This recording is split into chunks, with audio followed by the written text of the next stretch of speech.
Ang hindi na pag-follow ni Coco Martin sa Instagram, account ng kanyang manager na si B-Boy Arboleda, ang isa sa mga sinasabing patunay na nagwakas na ang kanilang relasyon bilang talent at manager.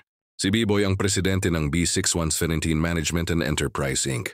Si Coco ang isa sa mga pinakasikat at pinakamatagal na alaga niya. Lumulutang ang balita na di umano, may kinalaman sa pananalapi ang ugat ng isyu sa pagitan ng Nina Coco at B-Boy. Pero tanging sila ang makapagbibigay linaw sa tunay na pinagugatan ng kanilang desisyong maghiwalay ng landas.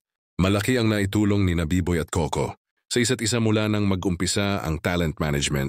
Relationship nila na bumilang na ng maraming taon kaya ikinalulungkot ng mga tao sa kanilang paligid ang nangyari. Pero kahit hindi na follower si Coco ng Instagram account ni B-Boy, patuloy na sumusubaybay sa social media. Account ng estranged manager niya ang partner ng aktor na si Julia Montes. Si Julia umano ang nakakaalam sa totoong dahilan ng hindi inaasahang paghihiwalay ni FPJ's Batang Quiapo, star at nang dating namamahala ng showbiz career nito.